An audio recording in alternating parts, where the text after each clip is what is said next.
Hindi ko kayo niloloko mga kasinag. Hindi nga lang talaga natin alam kung nasan talaga si Bagwis. Paano ko naman kayo lulukuhin mga kasinag? Hindi ko nga ni alam. Bagong ligo kapalan. Wow!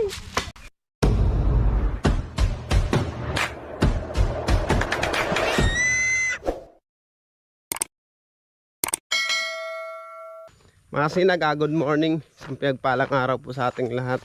Ngayon pala mga kasinag, papunta ako kay Magayon. Update ko muna kayo sa ating alaga na si Magayon. Gayaan. Nakasabid ka baga? Ay puro puti ka. Bagong ligo kapalan. Ano, kumusta? Hi ka naman sa mga viewers natin. Magayon. Puro putik si Magayon mga kasinag, bagong ligo.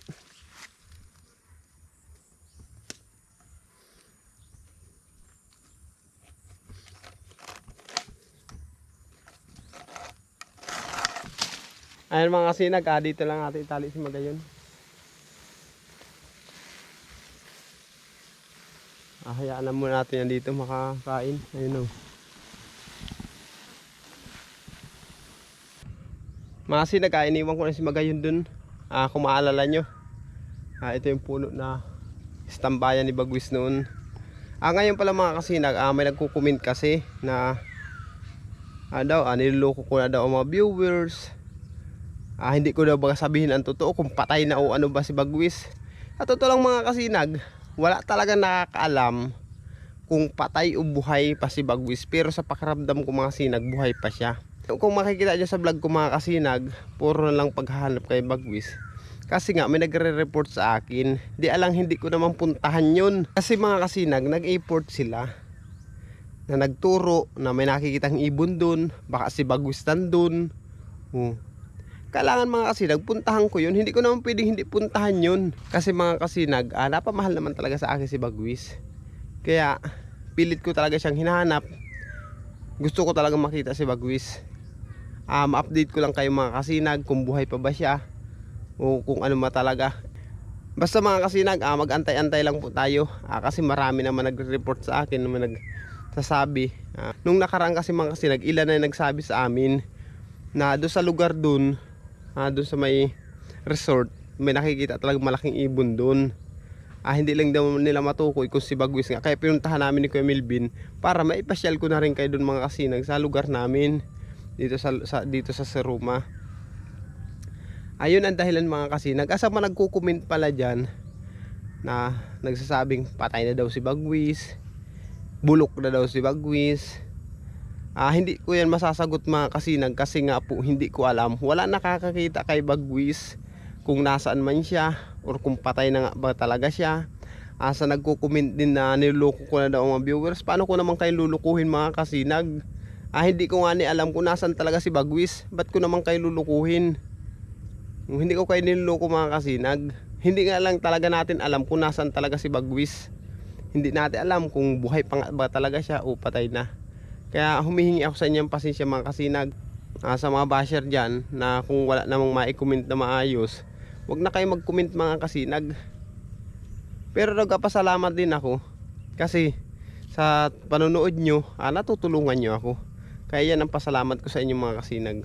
Hanggang ngayon, sinusuportahan nyo pa rin ako. Andyan pa rin kayo, sumusubaybay sa mga vlog ko. Kaya nagpapasalamat po ako ng maraming mga kasinag. Sa ngayon mga kasinag, ay yung mga alaga ko lang muna dito ang update ko sa inyo. Kagayang si Magayon, iniwan natin dun. Ngayon, uwi na tayo sa bahay. Update ko naman kayo sa alagang kalapati mga kasinag.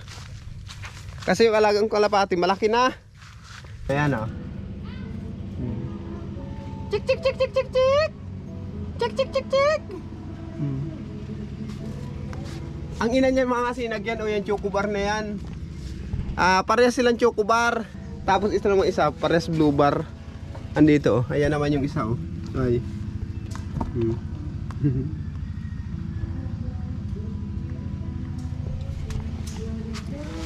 Itong isa kasi mga kasinag, ang napisa iisa lang talaga. Dito naman sa kabila, dalawa. Nabugok kasi yung isa dito. Ayan o, lalaki na yung anak ng kalapat natin. Dadami na yun mga kasinag. Nasaan tayo yung dalawa kong blue bar? Nakalapati. Saan daw yun?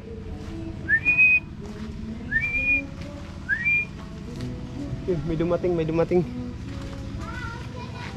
Nasaan? Ayan, ayan pala yung dalawang mga kasinag. Oo, ha? Saan galing? Naghanap siguro ng pagkain.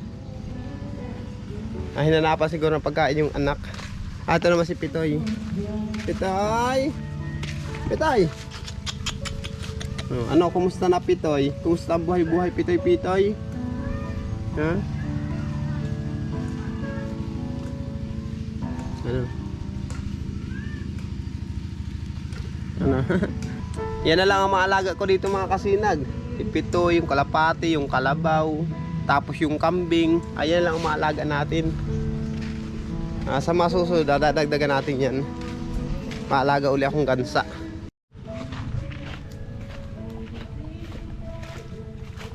Gano kayo dyan?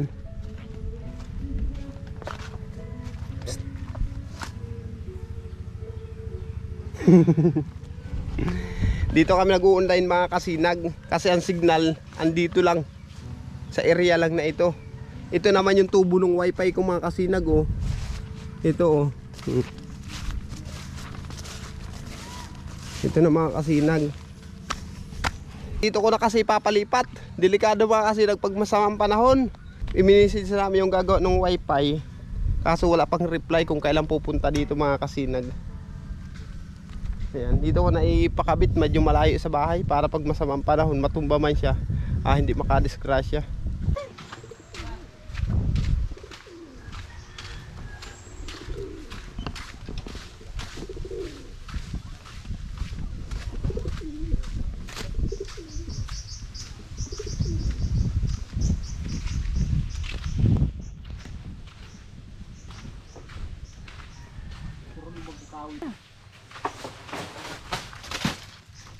One point.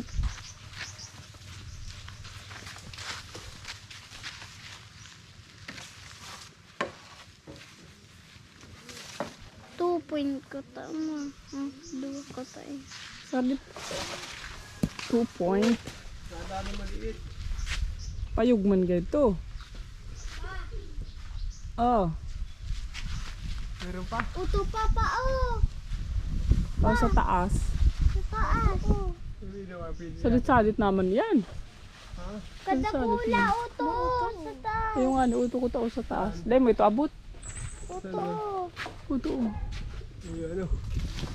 Walang pansundot, walang pang Yan, ano, yan. lugsong. Hali kami dyan tamahulukan kami dyan nyug. May laya dyan. Papunta daw yun na. Yan, yan, yan. Yo.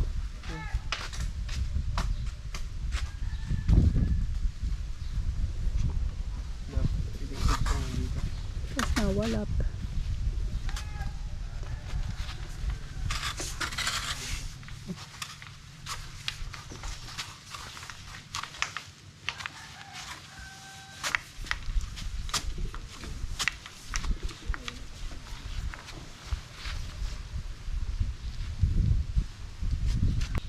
Makuha tayo mga sinag ng gulayin.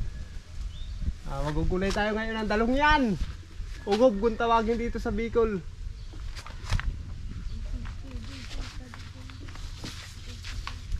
Daw.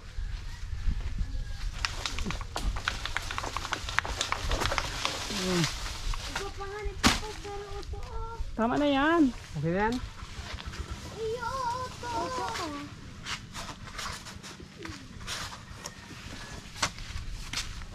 Tapos pangkata. Diyan oh, halik mo dyan, halik. Patipong pa. Tipok. Baka naman. Tipong. Pangkata. Tipong.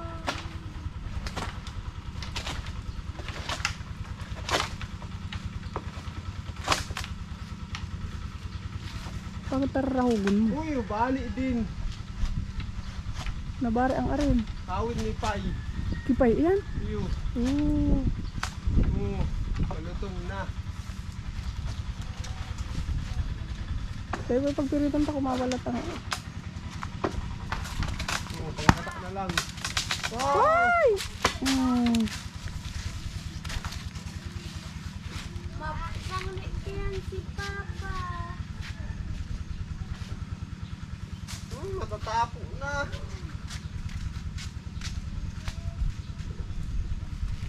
Matapos na. May uhod. Malaking uhod mga kasinag. Palastik na ito.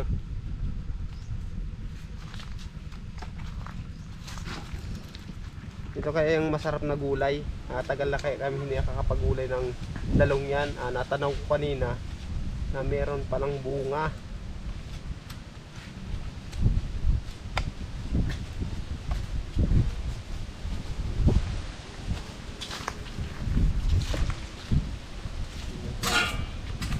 Nak, tingnan mo yung isa dun, sa luwas.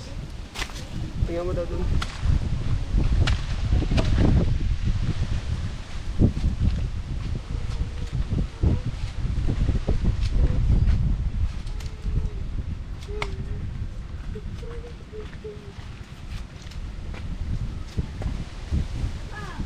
Ha? Kaya wala nang iba dyan. Kala ko yung malaki akong sinabitan na isa dyan. Wah, kinuha ko na. Kinuha mo na? Mm-mm. Huwag na, kinuha na daw. Kinuha na pala ni Chloe. Itong pagkuha mo.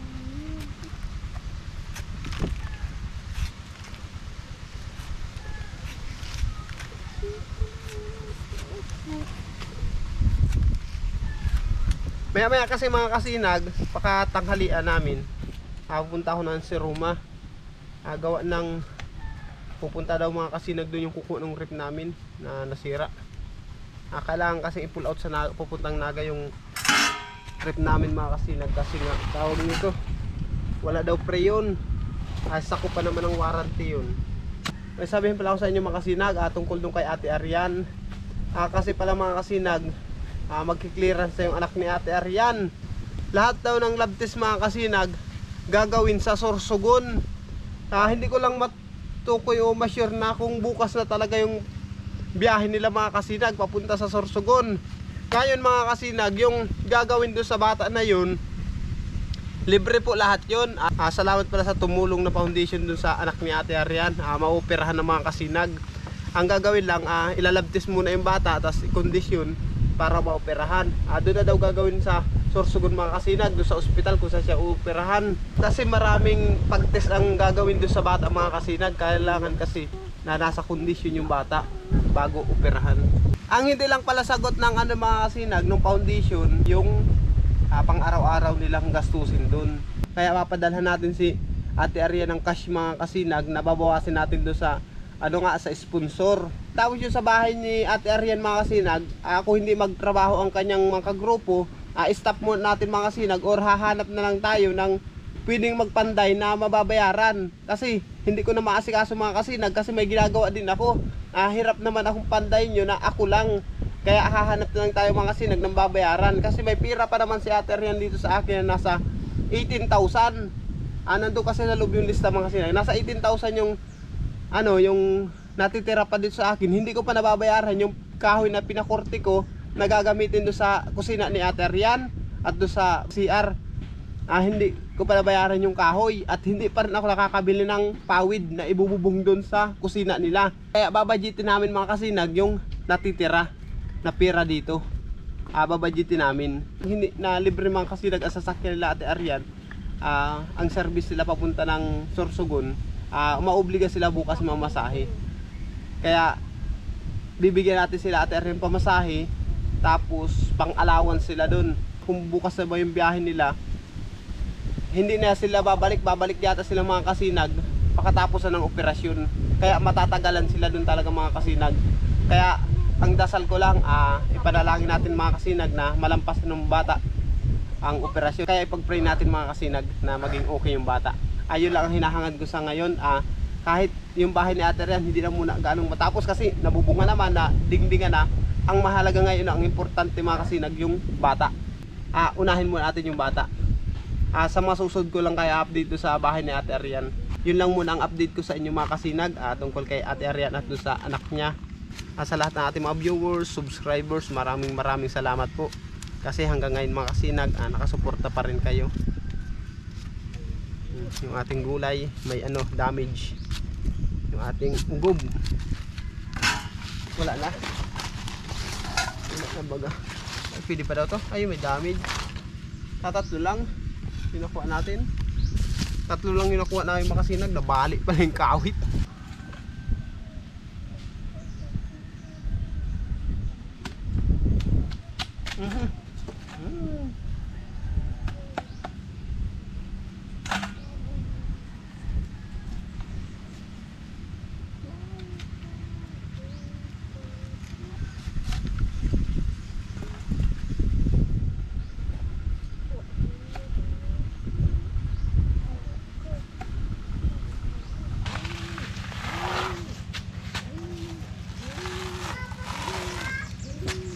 Abala tayo ng pangkata. Ito yung kakata natin mga kasinag, yung ginawit natin yung kanina.